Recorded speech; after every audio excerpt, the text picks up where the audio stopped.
Well, ladies and gentlemen, I'm so pleased to welcome you at another immensely successful annual dinner, in the sense that we've had a full house, and I know that you are going to enjoy it. I'm not going to try to take away from what Andrew Tyree, our guest of honour, is going to say. I want, because others will be introducing him, I want to say how personally pleased I am that he was willing to come. He is a very distinguished man who has had his moments of glory, particularly over recent weeks. But what is most important is the long period in which he has built up a reputation in the financial area which is absolutely unparalleled. And we are very lucky to have him both this evening and to have him as the chairman of his select committee. Now, it's been a fascinating year this year, the first year of RDR. We in the organisation accepted that the need for better regulation was paramount to recover confidence in the whole sector. Although we are inclined to point out on every possible occasion that the bit of the sector which has retained and maintained confidence is ours. There is no doubt that the professional financial advisor is relied upon and respected by his customers in a way which is unparalleled in the rest of the industry. And that's why we spend so much time ensuring that this part of the industry is properly respected and represented. And of course, there are problems which we have to face. One of them is that the number of advisors has fallen significantly as a result of RDR.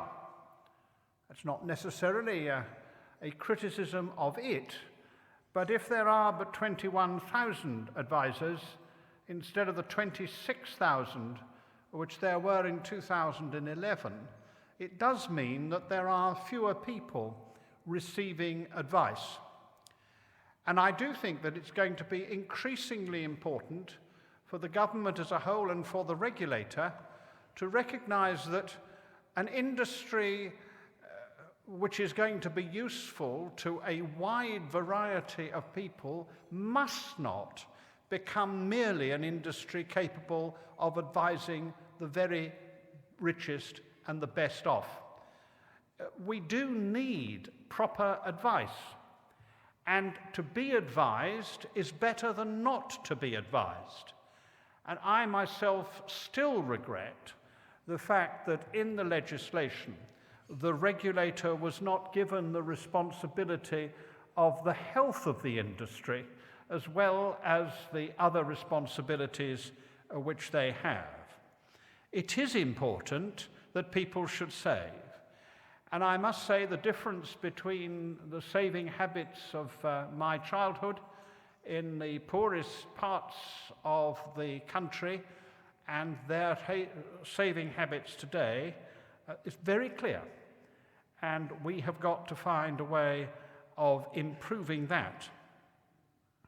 We've campaigned, as our chief executive has said, for lower fees, for streamlined reporting requirements, and for a fair limit on liability.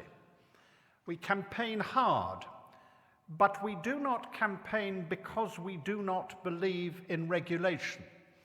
We accept and support not only the regulation, but the need for proper professional qualifications. That's why we have that word in our name. But we do want greater certainty. All the arguments about definition are not helping the industry, whether it's about what you mean by independent, whether it means when you need certain credit license. These are uncertainties which have much more rapidly to be solved if this industry is to continue to be successful. We spent the board this afternoon talking to Martin Wheatley, our new regulator. And I must say, so far, the FCA has shown itself that it has an agenda which promises the potential, at least, for better regulation. Greater transparency, more emphasis on markets that work rather than rule-making, measurable performance indicators, and not least better value for money. And we'll be watching over this next 12 months to see how that potential is realized. But what we do have to say is that the tone, the way of looking at the industry, which the FCA has so far adopted, is very promising. It will need to develop further. I said to Martin Wheatley today something which I think is at the heart of it. The regulator, of course, has to be independent, outside and above the industry. But the regulator must also show that he understands the industry and can work in a way which works with the grain of the business that we have. Sometimes one feels that those who are regulating have never sat behind a desk and talked to a normal person about the issues with which we are concerned. Most people come to our members because they don't want to know the intimate details of pensions or investments. They want someone they can trust to make those decisions and to offer them alternatives which are expressed and explained in relatively simple language.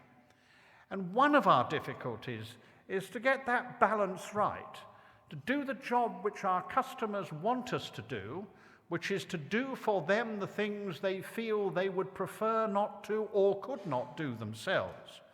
But at the same time, of course, being transparent enough for people to make proper choices.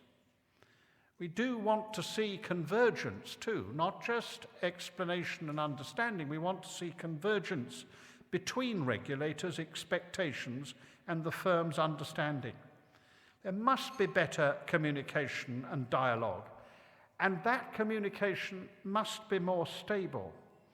It's in this area that the FCA seems much more willing to engage and to listen. And we need, too, to have a balance between the regulatory and supervisory process. There's too much emphasis has been placed on the advice sales process.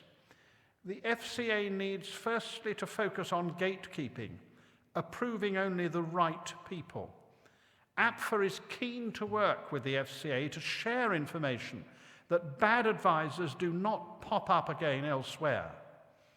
It is one of the things that our members feel most strongly about, that people who have been excluded for thoroughly bad practice then appear somewhere else down the road because they've managed to get themselves into some other firm or some other setup. We really do have to make sure that a professional body insists upon those professional standards being upheld and make sure that the system doesn't allow individuals to make a monkey of it. The other thing that I think we have to be extremely careful about is that we should have a regulatory system which recognizes its own responsibility.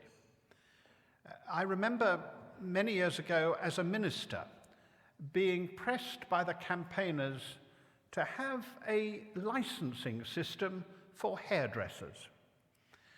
And I was told it was very important because hairdressers were not always up to scratch, sometimes using very tough chemicals, they did terrible things.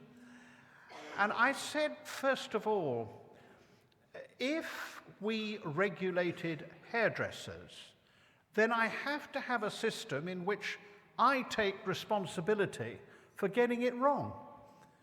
If you regulate, you have a real responsibility for having said this company, these hairdressers, are in fact accredited.